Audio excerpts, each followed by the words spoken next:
Okay. What we want to do is we want to talk about breaking the cycle, right? Mm-hmm. Navigating familiar patterns of addiction with hope and resilience. When a person has a horse, they want to break that horse in. Mm-hmm. Or something, or someone always wants to try to what? Break you in, right? Mm-hmm. So sometimes we may know a lot of things, but that which we know could overwhelm us, so we need to harness it. Which means we need to control it. Control it. Yes. And one of the things that we need to control is being able to manage our emotions, right? Now, breaking the cycle, because the key to sobriety is being able to manage your emotions. Now, navigating familiar patterns. At what time is that? Remember, when things don't go the way we want them to go, we go back to that which is familiar. Because it becomes a pattern, and that pattern, we become addicted to that pattern because it makes us feel comfortable because we're trying to escape reality.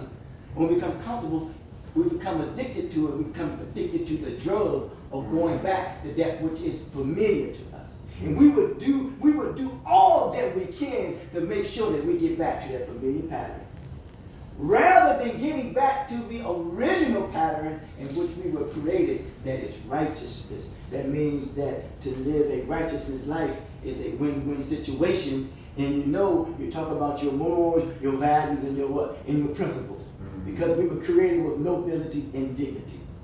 Mm-hmm. Now, it's difficult to get back to that because that is in the way. The addiction that is in the way. And it becomes our drug, right? We become addicted to it.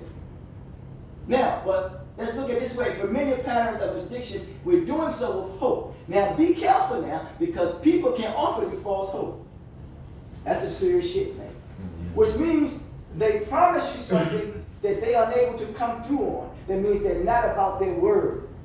It's called fatalism, and it creates fatalities in war. Really, you see what's going on? Because a lot of times politicians say something they're going to do, and they really don't do it. So they're offering what? False hope. Right? So we got to realize that we don't want to catastrophize the situation and make it work by navigating to familiar patterns that we're pretending to do something that we say we're going to do, and we don't do it, and then we don't come through on it, or we expect somebody to come through for us on something in which we can do our what? We can do ourselves. So we want to break the cycle and navigating with resilience. We want to be what? Resilient about it.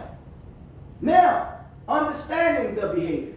Let's hope we can understand the behavior pattern of an addict. Let me use that language. Can feel like watching a familiar story because it always plays itself what? Out. Unfold, especially when you've seen it what? Before. Or live through similar experiences. How do you interpret another man's experience? But first, interpret your what? Your own experience.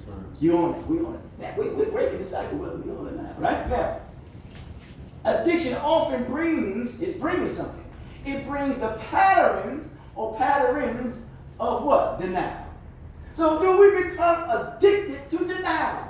We become addicted to avoidance, and we become addicted to self-destruction, and it can feel frustrating to anticipate these behaviors repeating itself over and over and over again. I know you got to get that. I know this is a serious bill. This is what you asked for. You got it. Here it is now. However, knowing how the story typically goes doesn't mean the ending is what? It's predetermined. Because you can what? You can change it. Ain't that something, man? You can change it. Now, let's see how. As we move on from that. Here are some ways to approach the what? That realization. Because we talked about dealing with reality, didn't we, man? We want to deal with reality because, man, what you trying to escape from? This reality and the pain that you have experienced. Remember, what is happening is that, for the most part, there are some unmet needs and unresolved trauma that we have not yet dealt with. And then we may take the unmet and unresolved traumas of others that they have not dealt with. So that is placed on us. So we create a cycle of unmet needs and unresolved trauma. And then we bond with that. Ain't that some shit, huh? Now, familiar patterns without judgment, if I may use that. Number one, understand the behaviors I am witnessing. You talk to yourself. But I also know that change is what? Oh, it's possible. Change you must. That's right. You know that it's possible. And you know the good book says, I can do all things through what we call Christ's truth is me. That's what it says, right? Christ is a state of development through the process of spiritual consciousness, or the asal, some will call it. Now, change is what? It's possible. When we go to the store, we often want what back? We want change, don't we, man? That which is killing us, even Warren G. Muhammad said, that which is killing us is resistance to change. Ain't that some shit? Don't the seasons change? Don't your body change? Your aging, everything changes. And you alluded to that someone has said a member said to them that, aren't you tired? So you gotta what? Change is what? Possible. They see that the change is possible in you, but you have not yet seen the change that is possible in you what? In yourself. This affirms that while the patterns of addiction are predictable, there is always hope for a different what? Outcome. Yeah, this ain't no false hope, but this is hope for what? For a different outcome. And that's what you want. You want a different outcome, and when to do that, you gotta do something what? Different. That means you have to also embrace the fact that your lifestyle is going to change. Because your mentality has changed. And your approach to things have changed. Because you want to restore yourself back to what? Your sanity. Your right state of what? Of mind. Yes. Number two, I recognize the signs, but I choose to respond with empathy rather than what? Frustration. You have to listen, man. You should show sympathy and empathy for yourself and for others, but you should not put yourself in position in doing so. You do it begrudgingly. Do it with a sense of what? Don't do it with a sense of frustration. Don't frustrate yourself. It's bad enough that other people will frustrate you. But you know what? You don't want to frustrate yourself, because an unfulfilled expectation leads to frustration, and behind that is a spirit of deception. So you have to overcome living in the now, or what I call self-deceit. Because when you're living in the now and you self-deceit, you're going to self-destroy. You're going to destroy yourself. Now, and what needs to be destroyed is that old familiar patterns that we have been participating in that keeps us hooked on what we call substance use, misuse, or abuse. Knowing the behavior doesn't mean giving up. It is an opportunity to be prepared and to approach with compassion instead of anger. Ain't that something, man? Number three, addiction tells the same story. It is diagnosed as a fatal disease. That's what it's diagnosed as. But recovery writes a new one. Ain't that something, man? Mm-hmm. This reminds us or you that while addiction is familiar pattern, recovery offers a different, better narrative. Ain't that something? Because we should work on being better rather than being bitter. That makes sense? Mm-hmm. Now, here we go. Now we're shifting now. Shifting the focus, right? Now, to behavior change. Now, here we go. We on the process of breaking the what? This cycle. Here we go. I can see the behaviors of addiction. You can see the behaviors of addiction. But I believe in the capacity for change now. You see it, now you know that you have the tolerance level that you're able to what? Change. Ain't that something, man? And that's called capacity training. Like in the military, somebody's in your face and they want to see if you have the discipline enough to take what he's saying to you. Huh? Mm-hmm. Yes. I'm talking about that which is happening before you in your life. What is it telling you that our addiction, what is it telling us that is destroying us, is separating our families? It's making a mockery out of us. Mm-hmm. Now, number two. Oh, here we go. Before I go number two. Now, so number one. Focusing on a continual basis on the potential. Remember, I always say, I'm trying to cultivate the potential of knowledge that is in us all. Focus on the potential. for transformation. Listen, and when you do that, it reinforces the idea that addiction is a chapter in your life and it's not the entire story. Oh, we breaking that cycle now, ain't we, man? That's how we gotta see it as. It's only a chapter, not the entire story. You know how some people come in your life and they come in the middle of a picture and they think they know you, but they ain't see you the beginning of the picture, do they, man? Yeah, gotta watch out for them, man. Watch out for them. I always say watch out for confident tricksters. They gain your confidence to win your trust. Look out for them. I'm serious. Number 2 now, knowing how addiction works help me or help you support what? Change rather than what? Feeding into the what? The cycle of destructive behavior. Ain't that something, man? You know how it works, man. Shit. You got to know how you work. By understanding the behavior of an addict or even of your addiction, let's look at that way, you can respond in ways that help break the cycle instead of what? Perpetuating it. Ain't that something, man? Perpetuating it, man. Shit, you don't want to keep perpetuating that. And listen, and it becomes a business venture where you ain't even benefiting from it. Ain't that some shit, man? That somebody else is benefiting in your business venture of being addicted and going back to the familiar negative patterns of self-destruction. Ain't that something? God damn, boy. One job that would never go out of business.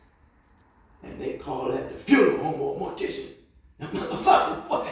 God about it, man. Because we're all gonna what? We're all gonna die, ain't we, man? But why not put an end to going back to the familiar negative patterns of destruction? Why not put that to rest? Why not eulogize that and put it to rest? It's in us to do so. Because you have to write your own narrative, your own story. And turn that chapter and then go to the next chapter of your life. Number 3, the behavior of addiction is predictable, but recovery requires new, unpredictable steps. Sometimes we got to accept the unacceptable. Sometimes we may not necessarily know right offhand, but if we do the work, sooner or later, that work that we put in is going to what? It's going to pay off. We got to do the work.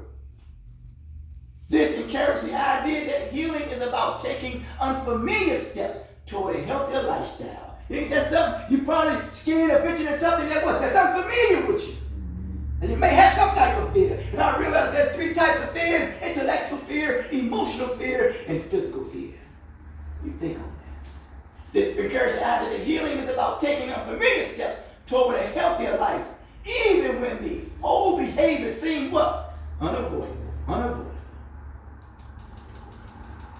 Now we see supporting without enabling. Often says be aware of enablers, because you want to be around accountable partners, whether it's not being around enabler partners, where somebody confirm your bullshit. Man, let's go get high, sure. No, you got to be around and say, man, that's not what we should do. That's what I don't want for you, and you shouldn't want for me.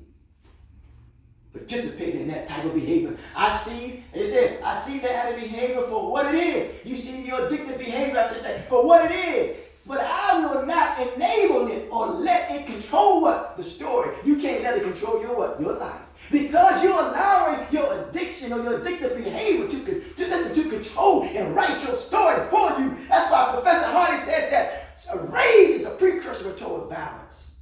That means you're suffering in silence when you allow somebody else to write your story for you. Man, when you will come out with rage, and rage leads to violence, and to me, violence is the result of an unresolved status. You can't let it do that. Because you can die a violent death. This reflects the importance of boundaries, acknowledging the behavior, but refusing to allow it what? To dominate your narrative, to dominate your life, your story. Huh? You let it write a story for you rather than you write a story for who? Yourself. Number 2, knowing the pattern helps me set boundaries for both of us. Sometimes when that drug talk to you, you gotta what? Set the boundaries. Remember I said to you one time, and somebody said, man, I got something for you. I said, hey, man, I don't do that no more. Remember I went out one time, somebody said, man, you want to do this? I said, I don't do that no more. The next thing you know, 30 minutes later, he asked me again. I said, man, I don't do that no more. Huh? That means I set the what? The boundaries. You got to know to draw the boundary. For both of us, by recognizing the signs, you can predict both yourself and the addict by establishing what? Clear boundaries. You got to establish the boundaries, man. We're breaking the cycle. This is what we do. Establish the boundaries. And number 3, the behavior may be predictable, but I will not lose hope or capacity. Which means you can't lose hope, man. You can't lose hope. While addiction can create familiar negative patterns, it is important to maintain what? Hope, man. And empathy for the adequate potential. And this is those who interact with you. But you got to have some sympathy for yourself as well as empathy from others. I said one's true purpose is not to reflect carelessness or callousness. That means we have to move from sympathy to empathy. And if we don't do that, then we know we're dealing with a spirit of apathy. That means you become unenthusiastic, uninterested in trying to change your life and break the pattern of this negative behavior called what? Addiction, which is fatal. It's a disease. Now, we're on our way now to a close. Now we're saying finding strength in awareness. Ain't that something, man? This is how we're finding the strength. Ain't that something, man? After we've been through that, now we're finding strength because now we're aware now. Ain't that something, man? I know this story, but I also know my strength to navigate it. Oh, boy, you know your strength because we're navigating it. We're breaking the cycle by navigating this. This affirms your resilience. That's what you want to do. Affirm your resilience. You need to take what? Affirmative action. Your resilience and the ability to face the challenges of addiction without being overwhelmed by them. This is what we want to do. We got to overcome feelings of inadequacy, feelings of indifferences/differences, feelings of alienations, feelings of, and we talk about overcoming our discrepancies and overcoming our grievances. Number 2, awareness of these behaviors gives me the power. It's giving you what? It's giving us, you, me, we. It's giving us the power to choose a new path of moving forward. Ain't that something, man? Rather than feeling resigned to a known ending, you can use your understanding to choose more positive action and outcomes. You have the knowledge, but do you understand how to use the knowledge that you have? And 3, the story may be the same, but I am not powerless. I can still support positive change. Man, you want to be around people that support you in a positive way. And you want to be able to support yourself. How do you support yourself? By like the letter A, the A frame, being able to stand on what? On your own 2 feet, on your own merit. You have to sign, as Dr. King says, your own self-affirmation. Or your own emancipation manhood, your own emancipation womanhood. You must free yourself from the negative, destructive behaviors of addiction. Knowing the behavior doesn't mean you have surrendered to it. You can still play an active role in shaping different outcomes. Hope beyond the pattern. Addiction may have its script, but recovery is full of possibilities in new chapters. Now we're in a new chapter in our life. This keeps the focus on hope, recognizing that while addiction patterns are strong, they are not the only path. Number 2, even when I see where this might be going, I know that change is always what? Possible. Even though I may see it where it be going, but I know changes are what? Always what? Always possible. This keeps a hopeful perspective even when the addict behavior feels what? Repetitive and inevitable. Sometimes we feel that way, don't we? But change is always what? Possible. And you are the architect, the initiator, the navigator, the negotiator. You are the captain of your ship. Remember, the best way to predict your future, someone says, is you got to create it. You become your own agency, your own change agent. And he says, I know addiction story well, but I believe in the power of recovery and what? And transformation. And that's what you got to believe in. He says, I believe in the power of recovery and transformation. So now you're doing the transformation part. You seen the movie Transformers?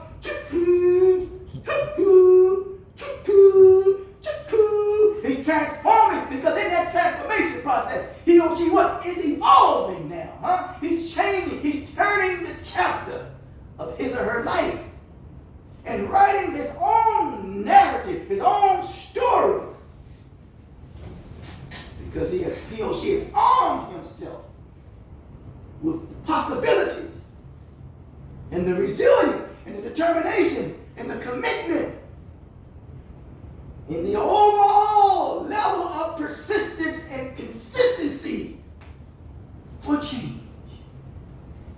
And this will affirm your faith in your recovery process and help shift the narrative away from addiction and predictable outcomes. Recognizing patterns of addictive behavior doesn't mean you should resign to a particular ending.